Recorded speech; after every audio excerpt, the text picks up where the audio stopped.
السلام عليكم ورحمة الله وبركاته. كسو دوادا channelka Maryam Teaching Channel. Magacaygu waa Ustaad Ibrahim. Maanta hadduu Ilaahay yiraahdo waxaan baran doonaa cashir ku saabsan grammarka, taasoo aan ka baran doono waxa la yiraahdaa qeybaha tenniska.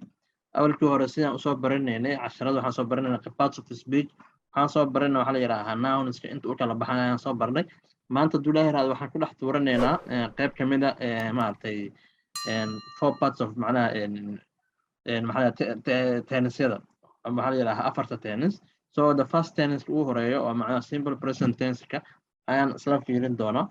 Bad cashirka intaan u guda gelin ka hor fadlan haddii aad channelka ku cusub tahay ama aad maaragtay horey macnaha aadan channelka aadan macnaha subscribe u saarin, fadlan video like saar, channelkana subscribe saar,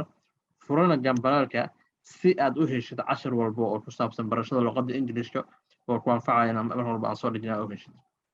Aad ma santahay. maanta hadduu Ilaahay yiraahdo waxaan baran doonaa waxa waaye simple present tense. muxuu yahay simple present tense? Goorma la isticmaalaa? muxuuna faa'iido u leeyahay qaybta macnaha parts of speech ama qaybaha hadalka. simple present tense in English is used waxaa loo isticmaalaa to describe in lagu qeexo an action ficil that is a regular kaasoo regular waxaa la yiraahdaa mar walba caado true oo run ah ama normal wax run ah macnaha lagu qeexo we use waxaa isticmaalaa present tense. goorma aan isticmaali karnaa simple present tense? waa isla fiiri doonaa. In general formula yar uu leeyahay oo aad ku xasuusi doontid markii aad rabtid inaad sentence dhisid. sentence most waxay ka kooban tahay waa simple sentence waxay ka kooban tahay waa subjective ficil soo biyihii verbkii ficilkii iyo objective ficilkii lagu suubinayay saddexdaas ka kooban tahay. marka mostly what it affects meesha ee saameynta ku leedahay tennisada waxaa waaye waa dhanka verbska verbka waxay ka dhigtaa ficilka waxay ka dhigtaa mid hadda ah, waxay ka dhigtaa mid macnaha shala dhacay, mid mar hore dhacay, mid macnaha mustaqbalka dhici doona ayay ka dhigtaa. marka mostly waa macnaha meesha ee saameynta ku leedahay tennisada waa dhanka verbska. aan fiirina marka qeybaha loo kala isticmaali karo simple present tense. midda ugu horeyso for repeated or a regular action ficil soo laalaabta ama caadiyan ah ayaa in the present time waqti xaadirkan ayaa loo isticmaalaa. ficil mar walba hadda waqti xaadirkan soo laalaabto macnaha ayaa loo isticmaali karaa simple present tense. tusaalahan asla fiirino. wuxuu dhahaa I take waxaan qaatay the trainki ayaa qaatay to the officeka ayaan u qaatay macnaha trainki ayaan raaco kala wahay. aniga waxaa waa subjectigii, take waa ficilkii waa that's the verbka, the trainkina waxaa waaye waa ficil uu suubihii. I take waxaan qaatay the train buskii to the officeka ayaan u qaatay ama officeka ayaan u raacay. the trainkii to Berlin trainkii Berlin u socday leaves wuxuu tagaa every hour saacad walba. macnaha waxaa waa something that is usually happening macnaha usually happening wax mar walba dhaco markii la qeexaayo waxaa loo isticmaalaa simple tense. simple present tense waxaa la yiraahdaa train to Berlin trainka Berlin aado leaves wuxuu tagaa every hour mar walba ayuu saacad walba ayuu tagaa macnaha waxaa mar walba u dhacaa marka. so marka uma baahnin inaad sentences kala isticmaalno, waxaa isticmaalaynaa simple present tense since it has been happening wuu dhici jiray wuuna dhacayaa wuuna dhici doonaa marka waxay noqonaysaa waa simple present tense. tusaalaha saddexaad fiirna John la dhahay sleeps wuxuu seexdaa 8 hours 8 saacadood ayuu seexdaa every night habeen walba during a week isbuuca macnaha inta lagu guda jiro ayuu seexdaa. marka ninkan John waa ficilkii, subjectii waa verbkina waa sleepska waa maxaa yiraahdaa maaragtay object waxay noqonaysaa during a week ayay noqonaysaa but this one is just a conjunction waa. so waxaa la John la dhahay sleeps wuxuu seexday 8 hours macnaha waa wax mar walba dhaco oo suubiyo waa. mar wax walba aad suubis mar walba aad suubis waxaa u isticmaalaysaa simple present tense oo isticmaalaysaa. tusaalahaas waa isla fahmay waa wax mar walba dhaca repeated or a regular action waxaa loo isticmaali karaa in a present time waqti xaadirkan la hadlayana waxaa loo isticmaali karaa simple present tense. tusaalaha labaad oo loo isticmaali karo waxaa waaye for the fact xaqiiqooyinka. xaqiiqda ma baahan in waxa la soo dhaafin noqoto wax hadda tahay la noqoto waxaa loo isticmaalaa simple present tense. xaqiiqooyinka maxay yihiin? tusaale the president madaxweynaha of USA madaxweynaha Mareykanka lives wuxuu ku nool yahay in the White House wuxuu ku nool yahay aqalka cad ayuu ku nool yahay. marka waa the fact waa xaqiiqda jirto waa حقيقة جرت مركي تهي حال استعمالها simple present وحول بو حقيقة أو جرو هدي أتكهلس وحال استعمالها simple present the president مدحونا of USA معنا مدحونا USA lives يكونوا ليها in the White House أخذ على يكونوا ليها الدوج إيجا has four legs عليها أفر لوج عليها إيجا أفر لوج عليها صح وهو حقيقة it's a fact so much if it's a fact that and we are trying to describe the fact that you know we will use حنستعملها simple present tense أي استعمالنا we come عن إيماني from Switzerland عن إيماني we come from عن إيماني Switzerland معناه مركي عن dadkeena macnaha anaga waxaan marka nafsada ka hadlayno oo Switzerland aan waxa leeyahay we come from Switzerland aan ka imaanay which is a fact ana waxa waa xanaan Switzerland camal ayaan anaga so that's another second time reason to loo isticmaalayo simple present was for the facts marka ka hadlayso for habits dhaqamo dhaqanka macnaha dhaqan ku taa waxyaabaha dhaqan ay ku ah maxaa loo isticmaalaa ayadana simple present tense tusaale fiirin I get up waxaan kaca early every day waxaan kaca early waxa waqti hore ayaan kaca every day maalin walba I get up waxaan kaca early waqti hore every day maalin walba ninkii waxa Carola pushes Carola qofka la dhahayo brushes waxay macnaha cadeynaysaa hatif ilkaheeda twice ayaa cadeeyda a day maalintii it's a habit waa dhaqan ee leedahay markii dhaqan ee leedahay aan ka hadlayno waxa leenahay maxaa yiraahdaa waxa isticmaalana simple present tense Carola qofka la dhahayo brushes waxay macnaha Carola waa gabar brushes waxay macnaha brush galaysaa ama cadeysaa hatif ilkaheeda twice laba mar a day maalintii another habit ama dhaqanka ee tusaalaha ka qaadan kan waxa waaye they travel waxay u safraan to the country wadamadooda ay u safraan to the country ay u safraan house every weekend macnaha wadamadooda macnaha guriyooda ay u safraan so they travel to their country house guriyooda ama macnaha wadamadooda ay u safraan every weekend maalin usbuuc macnaha weekend waxa sabti axad kale ama jimcaha iyo khamiis kale ayay u safraan marka waa it's a habit markay mar walba aadi jireen mar walba aadaan so markaan rabno inaan qeexno aan dhahno waxay aadaan guriyahooda every weekend maalin walba khamiista iyo jimcaha ama sabti axad qof walba si u tahay waxaa loo isticmaalaa simple present tense lastly oo loo isticmaali karo simple present tense aan fiirino for the things that always generally true macnaha waxyaabaha mar walba iska runta ah runta waa naqaan soo ma aan fiirino maxay yihiin it rains a lot a lot in winter macnaha aad ayuu roob u da'aa waqtiyada lagu jiro winterka ayaa macnaha waqti qaboobayaasha aad ayuu roob u da'aa waa true macnaha markay ka hadlayso kale waxyaabo oo dhaco oo macnaha true xaqiiqi the queen of waxaan yiraahdaa the queen of England boqoradda England lives ku nooshahay in Buckingham Palace ayay ku nooshahay marka labadan waxa arkaynaa ayada iyo facta macnaha for the facts la isticmaala iyo waxyaabaha true in is related so marka waa ayada waxa loo isticmaalaa simple present tense they speak waxay ku hadlaan English ay ku hadlaan at work shaqada markay joogaan at work shaqada they speak waxay ku hadlaan English at work shaqada ay joogaan so marka those are the factors either true or false markii hadii aan isticmaalayno simple present tense waxaan isticmaalnaa afartan xaaladood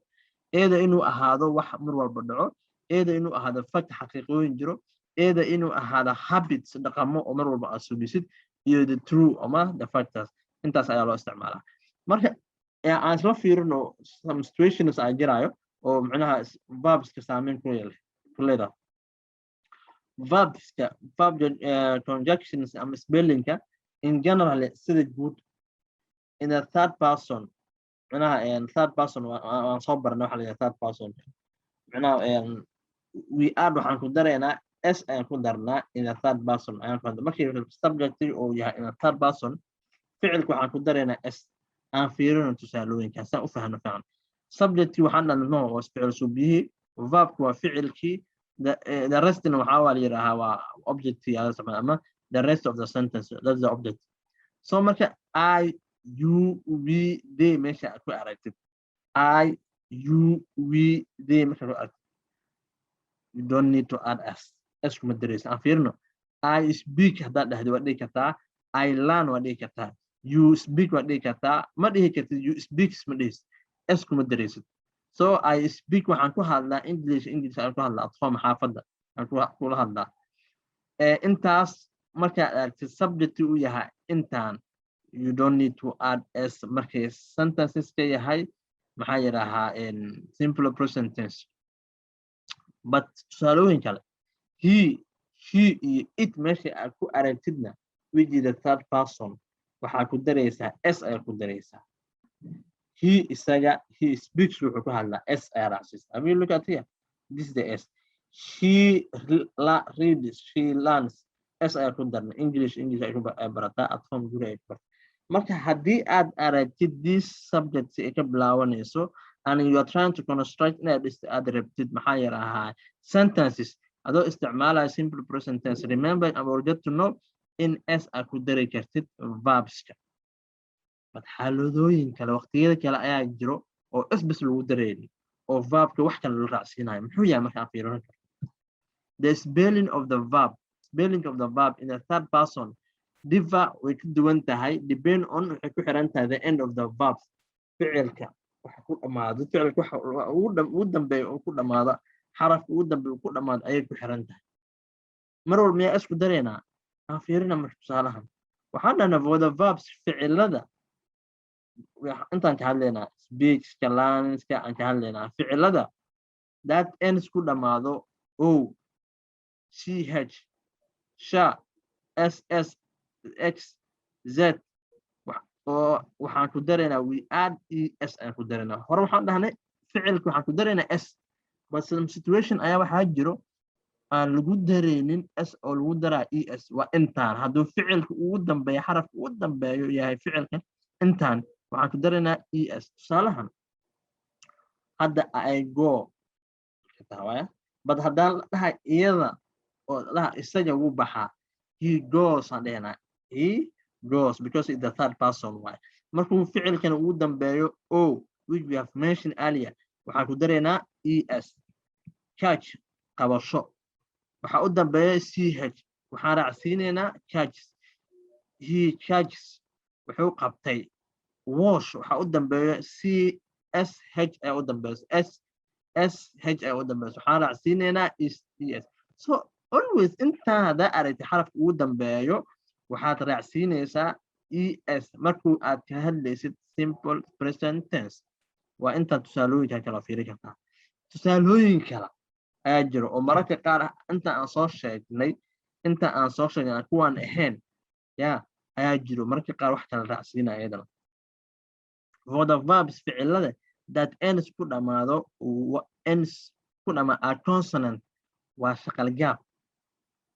consonant shaqal gaab plus y u raacsiisan we remove waxaan ka bixinaynaa y-da ayaan ka bixinaynaa kadibna waxaan ku dareynaa es aan ku dareynaa tusaale aan fiirina mary waxa u dambeeya waab shaqal dheer sorry consonant waa shaqal dheer mary waxa u dambeeyo y-da u dambeysa waxaa ka horeeyo r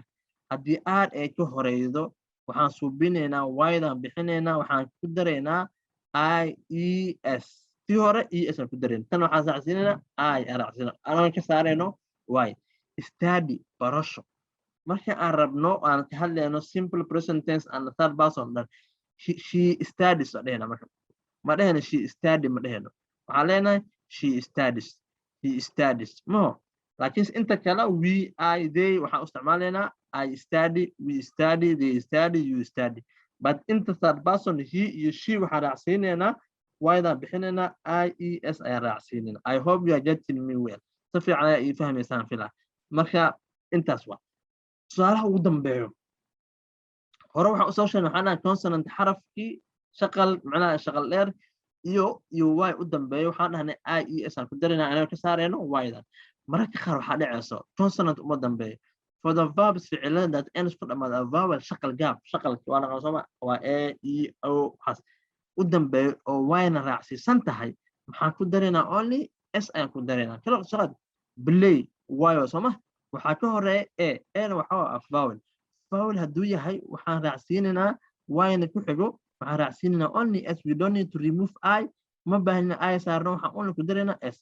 enjoy y u dambeyso waxaa ka horeyso vowel waa only waxaan ku dareynaa s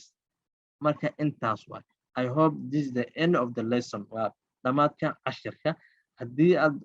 baahan tahay mar labaad ku ceshato ku celi. rulisyadan muhiim waay. rulisyadan meelo badan oo hudhowta aan isticmaali doono ayaa wax noo tari doonaan. marka goormaa s ku dareynaa, goormaa es ku dareynaa, goormaa wayda aan ka saaraynaa, es ku dar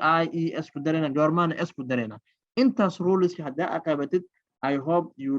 understand fully maxaa yidhaahaa simple present tense iyo aa ogaatid goorma isticmaali karaa simple present tense. cashirkan waa ku mahadsantihiin intaan la socoteen. haddii aad mar labaad channelka ku cusub tahay ama hore aadan subscribe u saaran channelka, fadlan subscribe saar, videogana like noo saar, furana gambalaalka si aad u hesho casharada kala soo socda. aad u mahadsantihiin. waa inoo cashir kale insha Allah iyo markale. assalaamu calaykum.